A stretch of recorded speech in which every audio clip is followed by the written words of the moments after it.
రాష్ట్రంలో GST input tax క్రెడిట్లో మోసాలపై సర్కారు focus పెట్టింది. 10 కోట్ల టర్నోవర్ దాటిన కంపెనీల ఐటీసీ క్లెయిమ్లను తనిఖీ చేయనున్నారు అధికారులు.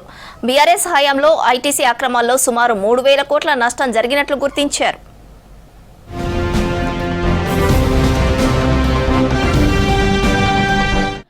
రాష్ట్రంలో జీఎస్టీ ఇన్పుట్ ట్యాక్స్ క్రెడిట్ పేరుతో జరుగుతున్న అక్రమాలతో సర్కారు ఆదాయానికి గండిపడుతుంది.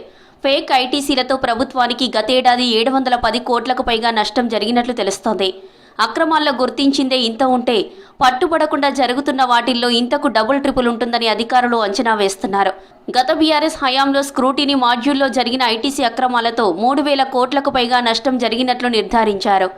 దీనికి సంబంధించిన ఫైనల్ రిపోర్టును త్వరలోనే ప్రభుత్వానికి ఇవ్వనున్నట్టు తెలిసింది.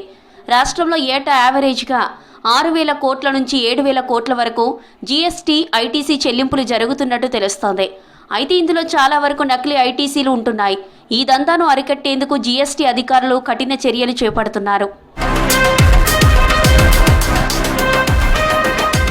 రాష్ట్రంలో జీఎస్టీ రిజిస్ట్రేషన్ చేయించుకున్న డీలర్లు 5.5 లక్షల మంది ఉండగా వారిలో వార్షిక టర్నోవర్ 1.5 కోటి కంటే ఎక్కువగా ఉండే వ్యాపారులు 2 లక్షల మంది వరకు ఉన్నారు. అందులోనూ 50,000 మంది వరకు కేంద్ర జీఎస్టీ పరిధిలో, మిగిలిన 1,50,000 మంది స్టేట్ జీఎస్టీ పరిధిలో ఉన్నారు.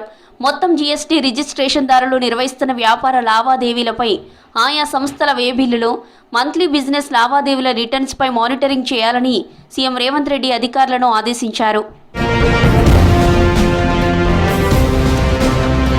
అక్రమ ఐటీసీలకు చెక్ పెట్టేందుకే జీఎస్టీ రిజిస్ట్రేషన్ల ప్రక్రియను మరింత పటిష్టం చేయడంపై అధికారులు ఫోకస్ పెట్టారు. రిజిస్ట్రేషన్ అప్లికేషన్లను అవసరమైతే తనిఖీలు చేపట్టాలని నిర్ణయించారు. దీంతో పాటు ఐజీఎస్టీ లావాదేవీలపై నిఘా పెంచనున్నారు. 10 కోట్లకు పైగా టర్నోవర్ ఉన్న కంపెనీల ఐటీసీ క్లెయిమ్లను డీప్గా పరిశీలించాలని నిర్ణయించారు. ఈ కంపెనీలు అనుమానాస్పదంగా భారీ మొత్తంలో ఐటీసీ క్లెయిమ్ చేసినప్పుడు దానికి సంబంధించిన బిల్లులు, లావాదేవీలను నిర్ధారించడానికి తనిఖీలు చేపట్టనున్నారు. పన్ను ఎగవేతదారులను గుర్తించేందుకు టెక్నాలజీ, డేటా అనలిటిక్స్ను వినియోగించేందుకు సిద్ధమయ్యారు. హైదరాబాద్లోని ఓ కంపెనీ ఎలాంటి ముడిసరుకు కొనుగోలు చేయకుండానే 25 కోట్ల ఐటీసీ క్లెయిమ్ చేసినట్టు ఇదివరకే అధికారులు గుర్తించారు. ఆ కంపెనీ భారీ మొత్తంలో పన్ను ఎగవేతకు పాల్పడినట్లు తేలడంతో డైరెక్టర్లను అరెస్టు చేశారు. అటు వరంగల్లోనూ ఇదే తరహా మోసం జరిగినట్లు గుర్తించి చర్యలు చేపట్టారు అధికారులు.